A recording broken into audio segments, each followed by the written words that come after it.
شاب راح يخطب بنت بيحبها مرتين، وأهلها في المرتين رفضوه، ولكن في المرة التالتة عذبوه وقتلوه. هو الكلام ده بجد؟ للأسف بجد. هنتعرف النهاردة على ايه اللي حصل بالظبط. تابعوا معايا القصة للنهاية.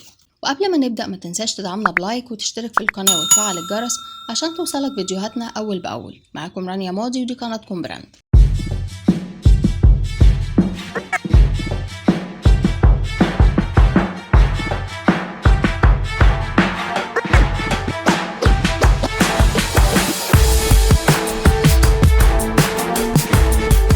السلام عليكم. جريمة النهاردة حصلت في القليوبية. المجني عليه وليد عنده 26 سنة، بيشتغل فران وبيحب بنته من منطقته، وهي كمان بتحبه. اتقدم لها علشان يخطبها لكن أهلها رفضوه، وبعد فترة اتقدم تاني وللمرة التانية أهلها برضه رفضوه. ولكن البنت كانت بتحبه ومتمسكة بيه جدا، لدرجة إنها كانت بتهرب من بيت أهلها وتروح لبيت وليد وعيلته، واللي كانوا بيحافظوا على البنت وبيرجعوها لأهلها في كل مرة.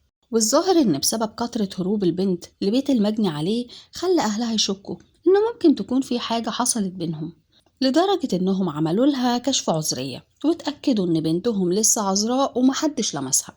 ومع إنهم اتأكدوا إنه ملمسش بنتهم، ولكنهم قرروا يستدرجوا وليد لبيتهم. فاتصل بيه أبو البنت وقال له إنه خلاص وافق على جوازهم، وإنه هيستناه في البيت علشان بس يتكلموا في التفاصيل. وطبعا ده الخبر اللي وليد مستنيه من زمان، وبقى يعد الساعات علشان يخلص شغله ويروح لبيت أهل حبيبته. ولكن وليد أول ما وصل لبيت أهل البنت اتفاجئ بأربعة من أسرة البنت بيكتفوه، وبعدها ضربوه وعذبوه لحد ما مات، لدرجة إن الجيران قالوا إنهم سمعوا صوت وليد وهو بيصرخ، ولكنهم ما اتدخلوش لأنهم ما كانوش متخيلين أبدا إن الموضوع ممكن يوصل للقتل. وبعدها اكتشف الجيران سجادة جواها جثة تحت سلم العمارة وبلغوا البوليس. ولما وصل البوليس لمكان الجريمة لقوا جثة وليد جوه السجادة، وعليها آثار تعذيب في الوش والجسم، وآثار حرق بالنار في أجزاء مختلفة من جسمه. واتقبض على المتهمين واتحبسوا على ذمة التحقيقات في القضية.